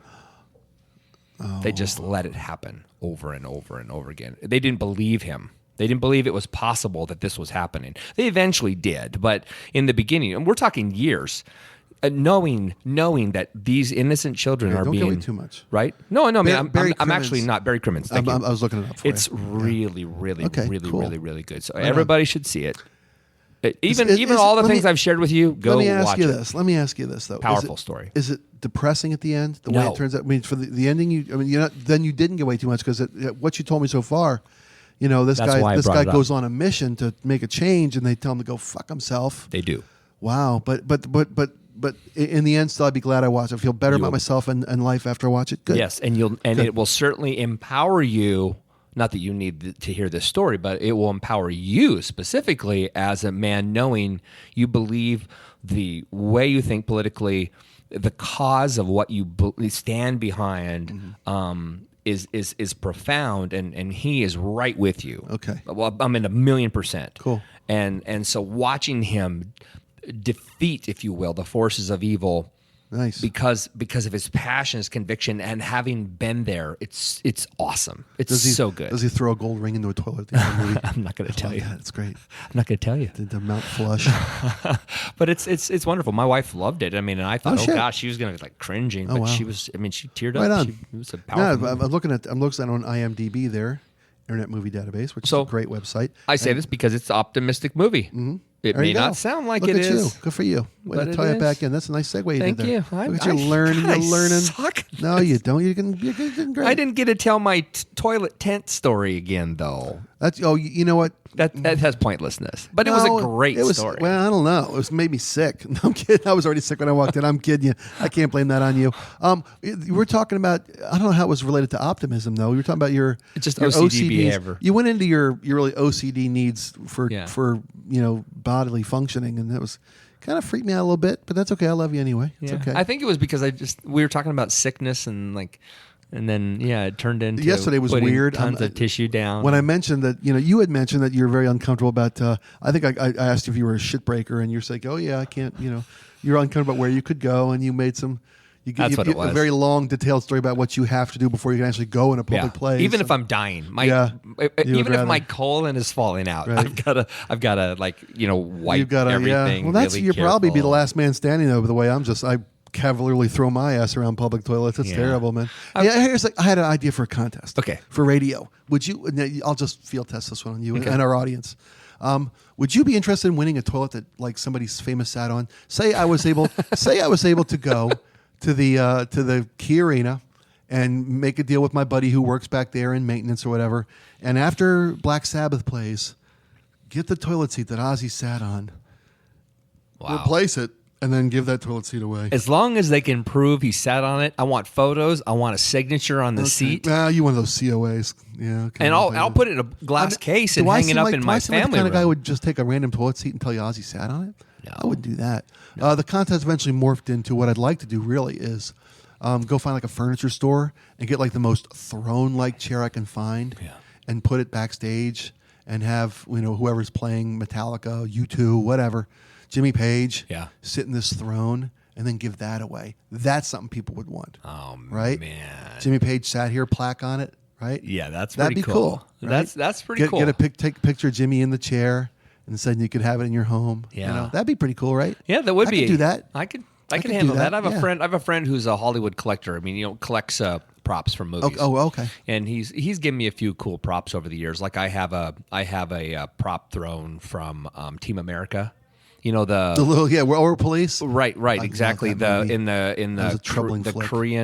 the Korean Jong-il. scene with Kim Jong Il. With No, the Kim Han Jong Brick. the one before. Yeah. Well, anyway, he has all these Kim Jong-il thrones in the Kim room. Jong-un's the new one. That's right, Kim Kim Jong Il. Right. So Hans Brick. I have. You're killing me, Hans. I have one of the thrones at home. Anyway, You're kidding me, I really? do. That's I really cool. do. That's It's really cool. cool. But anyway, he collects stuff, and one of the things he collected was he has the Queen's throne.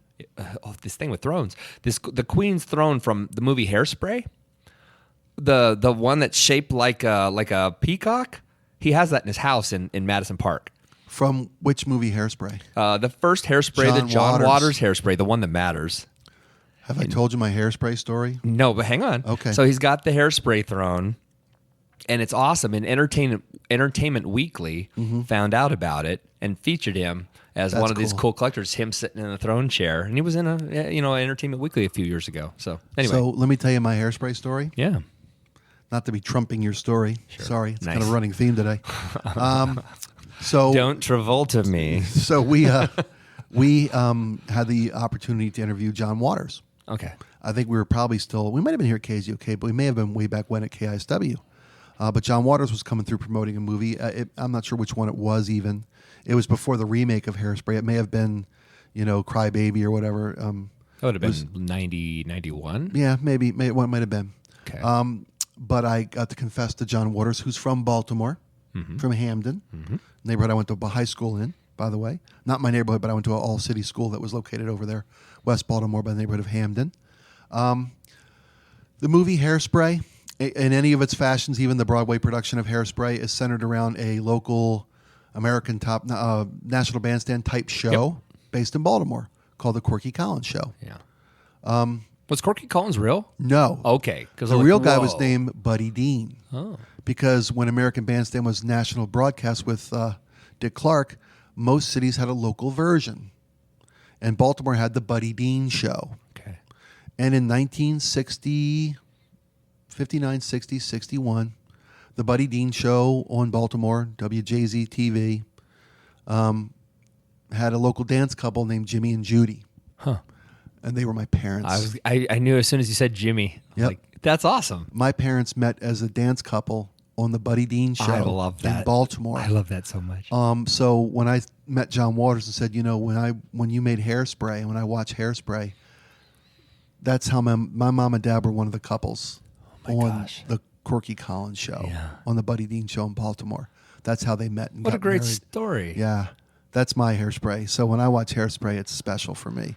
When my 13-year-old runs around the house these days singing the "You Can't Stop the Beat," which is the Broadway hit song from the Broadway version of Hairspray. It's got nothing to do with my connection to Hairspray, but it makes me smile. Yeah. Because if it weren't for the Buddy Dean Show, if it weren't for John Waters wouldn't have made Hairspray. About the desegregation of dance, the dance show in Baltimore. Yeah.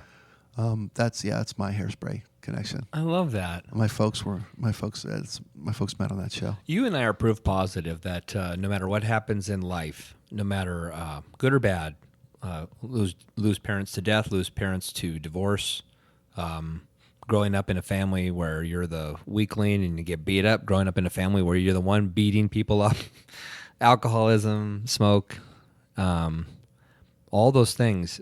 You guys, we're proof positive that you can end up pretty decent and love life and love people and be happy.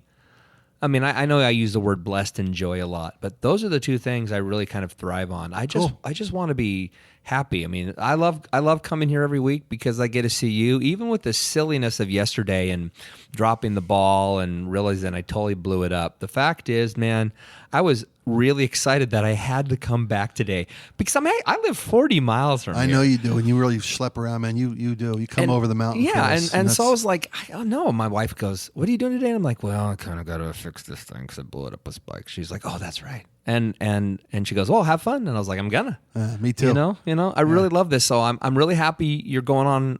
Going live next week. I'm really, really stoked for your audience. I think they're gonna really dig it. We're gonna have some fun. Byron in Florida will tell everybody. Cool. Hey, you know what? We can have audience. We give away. We're gonna have tickets. And by the time this airs, they will have been gone. Yeah. We're giving away tickets to Def Leppard next week, Cheap Trick next week, Roger Waters' The Wall tour next week. I mean, we're doing.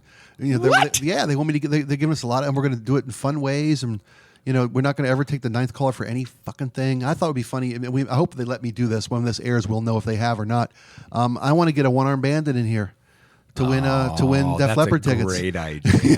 That's great. I want to. Here's me. I'm going to drop a quarter, pull the one-arm band down. Yeah. And if you. Nothing. But if you hear the quarters drop, right, you're a winner, man. You're going to see Def Leppard. I think that's funny. No, that's great. It's not too soon. And you know what? You could pool the gifts. So if you don't get it, the second caller, they get both. Oh, and build on it. Oh, that's a good idea. Add to the pile. Kind of like I don't know. You weren't here in the area, but there was a radio station here, KMBQ, years ago. There was 97.3 way back in the day, and they did that. The number's $113.23 or whatever. Nobody wins. It goes up every time. Right. Right. Right. I know the escalating price. Cool. Yeah. Cool. You should do that. I'm going to do that. That's a good idea. Well, as soon as we hang up here, which is about now, I'm going to be begging you for those Roger Waters tickets. I know, right? Because I went and saw The Wall in 2010. I saw that too. Was it the Key Arena? Tacoma Dome. Oh, I saw the Key. You saw the second show. I saw the Key Arena show. I just stood there like, I know, my God.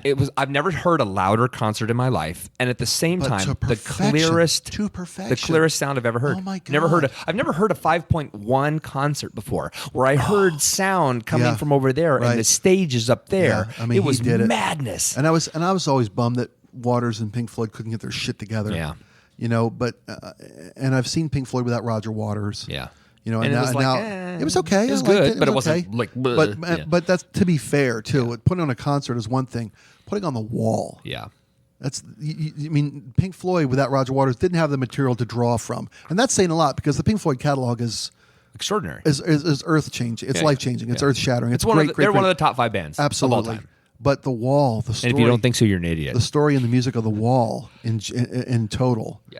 is amazing. I got to see the Who play Quadrophenia years ago, and they did it with like Billy Idol and Gary Glitter in the various roles of Uncle Ernie and Sting wasn't there. no, Sting wasn't there. It was cool, Yeah.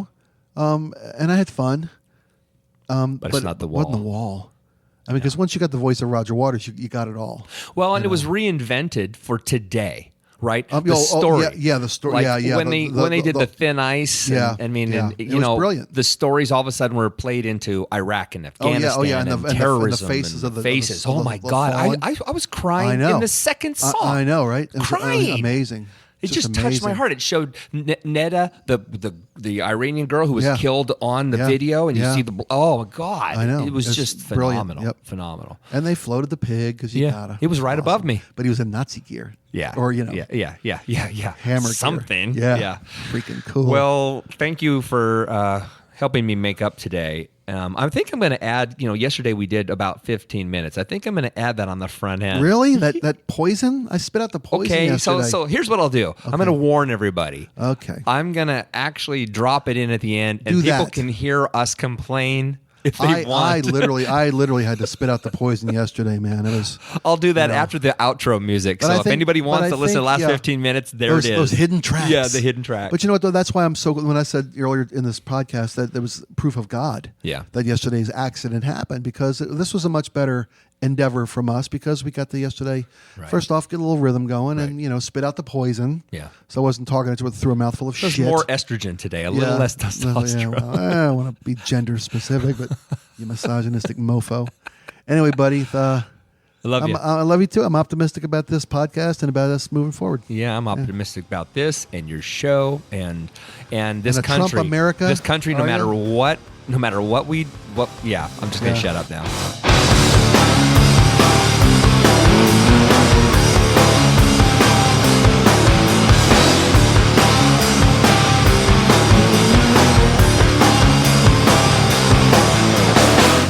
And now, the section of the podcast that Spike didn't want you to hear, but Rob is a jerk and is going to post it anyway. Well, you are a West Wing fanatic. I'm a wing nut.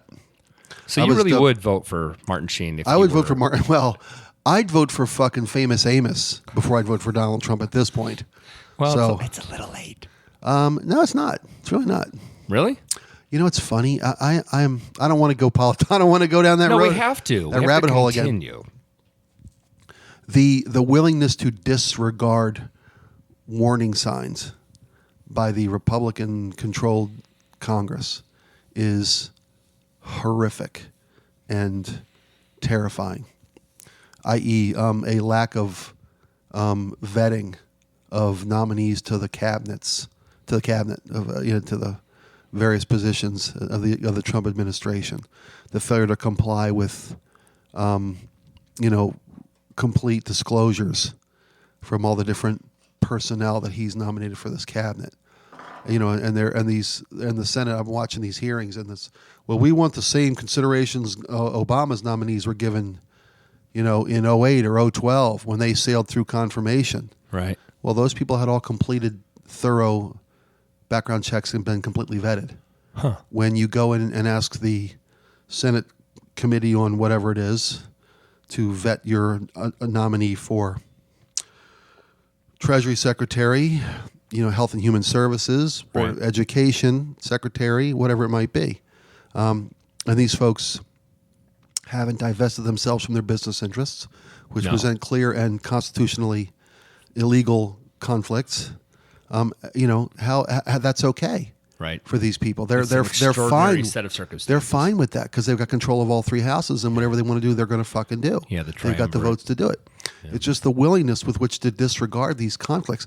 I mean, Trump's involvement in Russia, how we can anoint this guy, or inauguration, how we can inaug this guy, how we can have the peaceful transition of power with someone that we have no idea his entanglements, entrenchments with foreign governments, Right. who he owes money to. It's constitutionally illegal to owe money to a bank owned by a foreign nation and hold the highest office in this land.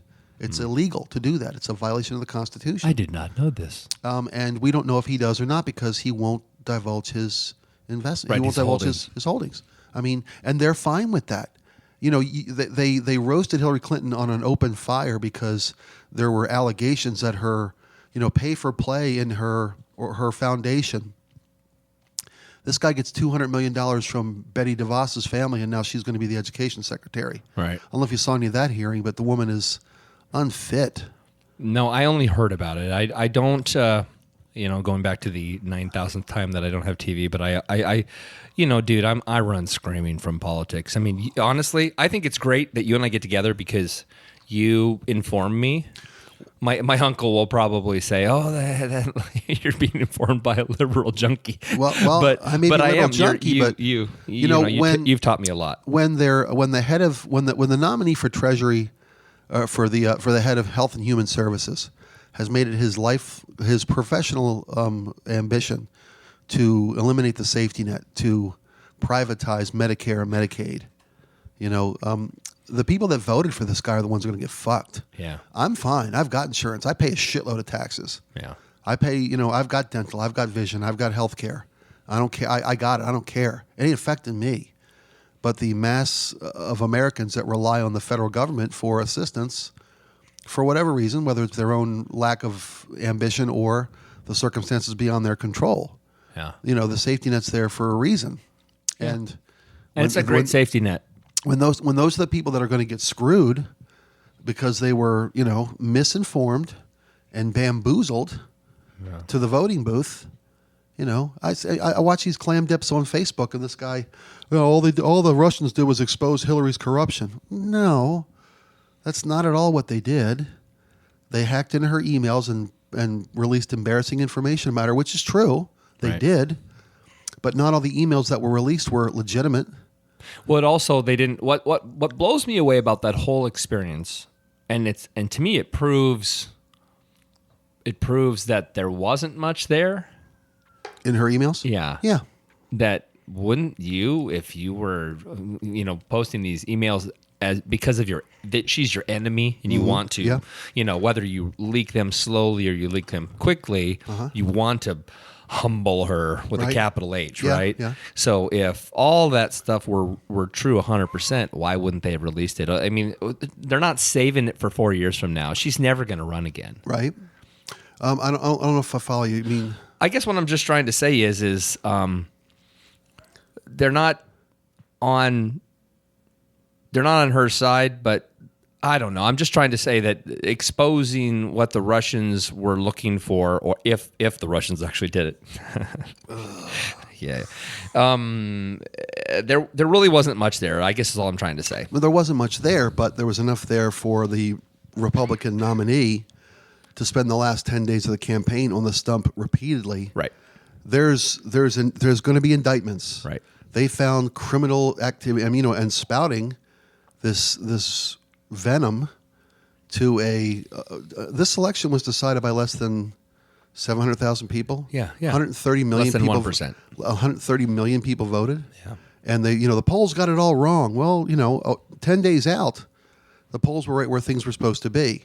And with the FBI release of the letter, and then Trump's taken that, we're opening an investigation because they found proof positive. There's going to be indictments. Lock her up. That swung the thinnest of margins to sway this election. Sure. And the things that the Russians released, and if you don't think the Russians released it, then you doubt every person who works for our FBI, CIA, NSA, people who put their lives on the line, people who are dedicated, lifelong servants of the American country, of this nation. You know, you're not just doubting Hillary Clinton. You're not just doubting MSNBC and Rachel Maddow. It's everybody. You're doubting. It's a complete conspiracy. If it's not true. You think that 10,000 members of the intelligence community are in the bag for Hillary Clinton? Are you fucking kidding? Yeah. Are you really They hate her. Really? You think they're going to help? You know, they hate her. You know, so yeah. You know, Russia put out misinformation. They put out emails of hers that were embarrassing. They put out misinformation about her. They're also in that big report they found out. They hacked the Republicans too. They found dirt on them too. That wasn't released. Any of it. They were clearly trying to diminish her because why did they? Then you have to ask yourself, why do they want him? Well, right. Well, because he's a tool. Right. Well, does he really play into their pockets, though? I mean, to me, it seems like the Russians, from the clearly unknowing outsider, benefit from Trump in office, but Trump doesn't necessarily benefit from the Russians. That's how I see it. Trump benefits because he feels like he's now the biggest thing on the face of the fucking earth, and he is to a degree. Sure. That's why he wants. That's why. I mean, he didn't run to win, but then his ego overcame his even what little common sense he fucking has. Yeah. You know, and then he appoints a Secretary of State who's got a life's history of dealing with Russia. There's a $500 billion oil deal Exxon I know. has Yeah, that's the with part Russia. I do know. Yeah. You know, and what are they going to do? They're going to lift sanctions on Russia after Putin has, killed his adversaries, jailed his opposition, invaded the sovereignty of other nations. This is the guy he thinks is a better leader than Obama. Right. And they're going to lift sanctions so that this gangster who took over Russia is going to be able to just run roughshod and make untold amounts of money because he complimented Donald Trump. That's all he had to do was fucking compliment Donald Trump. And you really think there isn't pictures of somewhere in a hotel room of hookers pissing on Donald Trump? No. I'll give you my house if there isn't. I will give you my house. And I love his defense. And we might have talked about this last week. It's not, that's a terrible thing. No, we didn't. His defense wasn't. That's horrific. I would never do anything like that. His defense was, I'm careful. I'm a germaphobe. Before girls pee on me, I make sure they're clean and that there's no cameras. I mean, what a fucking idiot. Well, isn't urine like notoriously... When the jellyfish stings, you pee on it. Right, you bet. Right. I've sold that wife's tale too.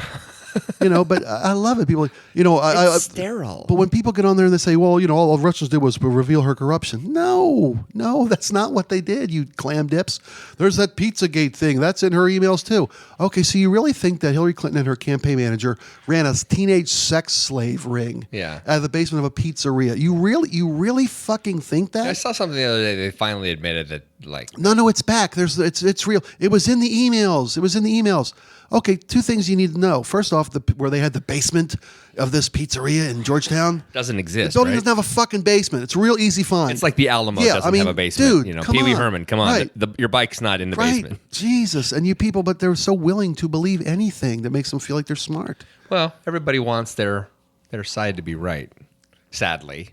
That's human nature. That is psychology 101. Yeah. If other people feel like me, I'm better. Yeah. I'm okay. What I found a lot, granted, in social media is that when people disagree with you, most people are pretty cool about it. But inevitably, certainly in the last 12 months, the election cycle has definitely taken those fence sitters, those acquaintances, and all of a sudden they've disappeared, right? Or they've blocked you, they've unfriended you, whatever, because they don't want to hear that, wow, you mean there's a dissenting opinion? Right.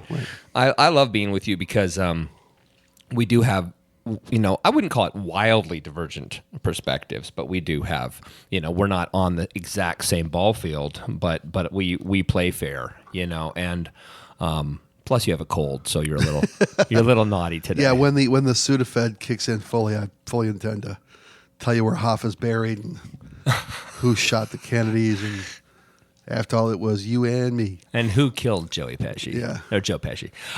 So you had mentioned last week. You came up with a different idea, but then this morning or yesterday maybe you came up with a new Deep Six idea. Yeah. And you want to share that with us? Well, what are you thinking? I think it's clear from what we've put down so far that this week's topic is optimism. Clearly, right? It's so funny. I am an optimistic person. Are you? Oh God, yes. By nature, I am an optimist. I'm almost a debilitatingly optimistic person. Okay. Um, So you bedwet everything. everything. There's an old Irish saying: if you can fix it, there's no need to worry about it. If you can't fix it, there's no point in worrying about it. Yeah. So why worry? Yeah. Yeah. I mean, worrying does nothing. Right. It's okay to focus and pay attention and divert, effort to something. Yeah. But to worry is debilitating. Yeah. I have a constant war with my youngest kid that, she gets in, something gets going and she starts to stress out and starts to spin out of control. And it's a constant look. This doesn't help you in any way, shape, or form. The problem will still be there whether you get ramped up or not. Yeah. Getting ramped up makes it harder to solve the problem. I mean, lose your keys, God forbid. All of a sudden the search turns into, oh my God, there's a bomb ticking. You got to cut the red wire. It totally does. I've got to be in North Bend in 5 minutes. Calm down, crack a beer. Your keys will come to you. Yeah. Yeah.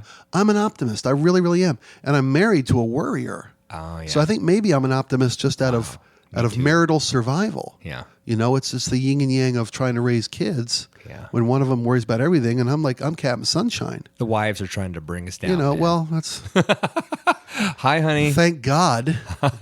Yeah, I told you equalize when us. I met my wife, I had a nice collection of souvenir cups from the various stadiums around our area. That was my entire kitchenware collection. Right. Plastic spoons and T-Bird hockey cups. All 1 ounces. No. You know, all shot I had the glasses? big ones because Oh, I'd eat okay. cereal and soup out of them, and that kind of. But the reason I have anything is because I met a woman who balances out my, unicorn poop rainbow world. Right. Her yin to your yang. Yeah. And but that being said, I'm optimistic. I'm optimistic about this administration. Are you? I really am.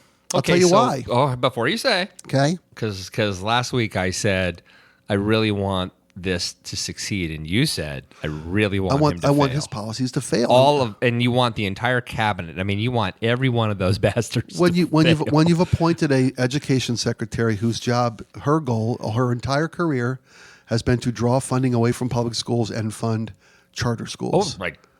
I totally get it. The funny thing the is, EPA the guy they want to run the EPA has sued the EPA 19 times. He's got 8 open lawsuits against the EPA. His job is to dismantle the EPA. That's what he wants to do. That's what he did in Oklahoma. He dismantled their environmental protections. Oklahoma had like 1,000 earthquakes last year because they keep fracking. yeah, This is what's taken the earth over. is complaining. Yeah, I would too. It's trying to shove hot, dirty water up my ass. Right. I'll fart on you too. Right.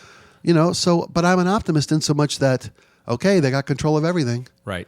It's going to go so shitty so fast, it'll be over quick. Yeah. It's going to be like ripping off a Band-Aid, this administration. A lot of people are thinking that Trump will actually, what's the word? Retire. Resign? Resign. Resign, yes. the office. That's just like, crap, I don't want to do this. No, well, if he weren't an egomaniac narcissist, that would be the smart thing to do, which takes it off the table for him. He'll get driven out. I got a bet with somebody that's going to be over under 2 years. Yeah. He won't be there.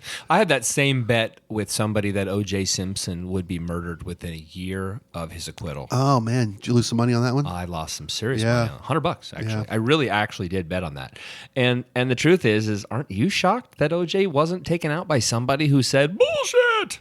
I mean, seriously. Or are you so hyper liberal that you actually thought he was innocent? No, he was innocent. He's a freaking idiot. He's probably got brain damage from the NFL before they I started agree. testing for that shit. I think he actually has I'm pretty- whatever CPD or whatever it's called, CPD, cardiopulmonary disease.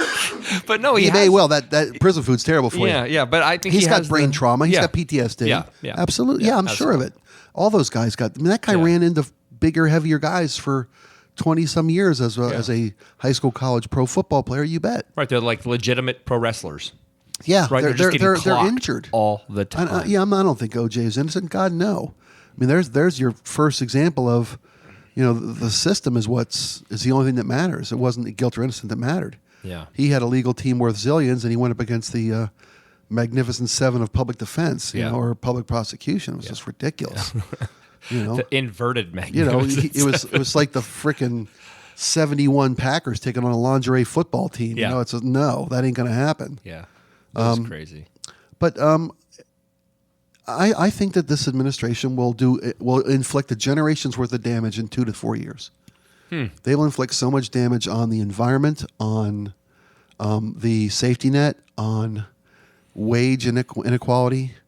in the next 2 to 4 years that it will literally take my daughter's entire generation to get us back to where we are today. Well, let's hope that doesn't happen. That's what I mean, they're, clearly, what they're pushing for. It seems as though those agendas are so far. They're not even right. They're just so off the charts, odd and weird and selfish. The agenda of what they're trying to achieve or what they're trying to remove or whatever is so crazy straws. The EPA is bad for business. I mean, okay, really? Fucking millionaires aren't millionaire enough? Yeah.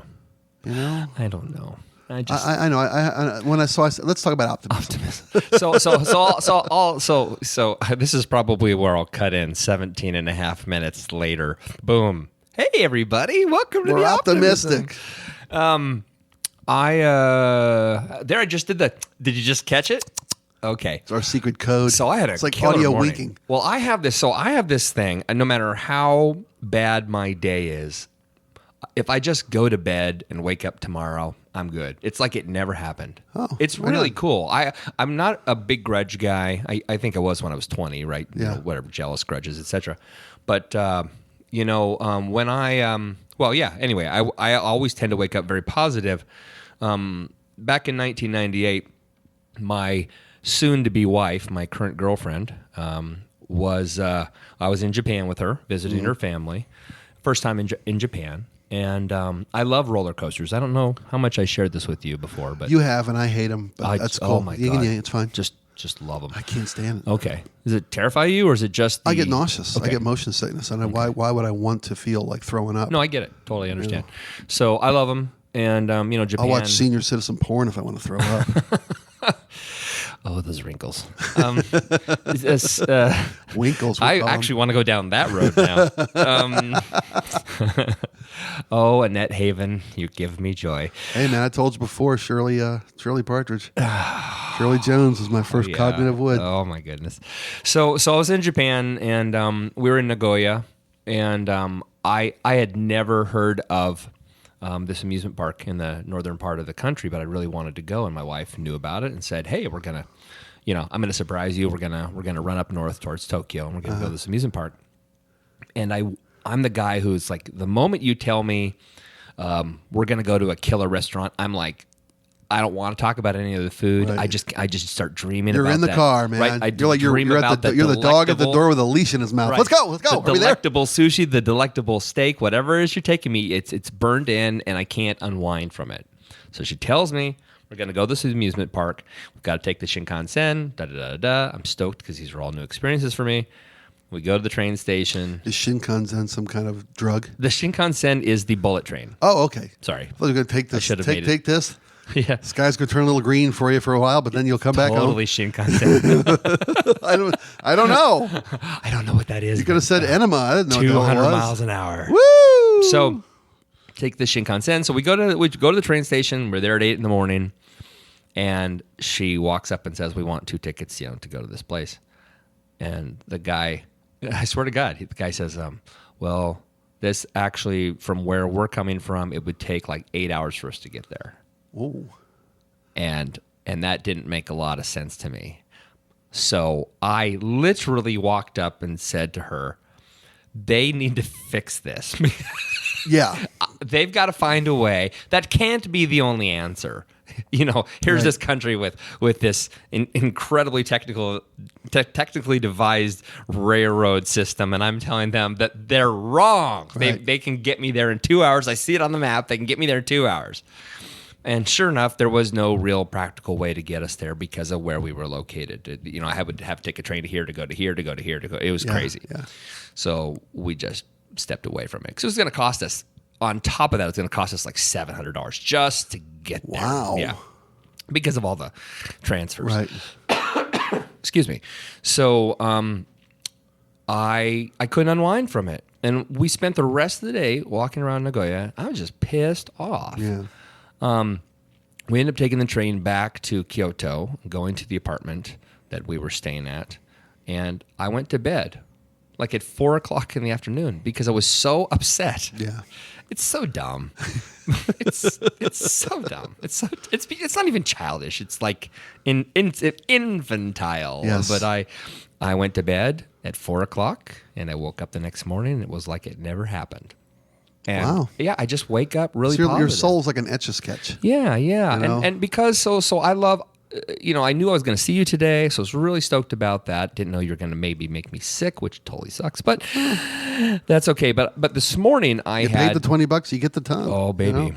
So this morning I have another podcast for those of you who actually would be curious. It's called Rockstar Superhero, and I on occasion it's thinned out quite a bit, but on occasion I actually interview really cool people, and this morning I had a chance to interview this legend of the music business in Europe.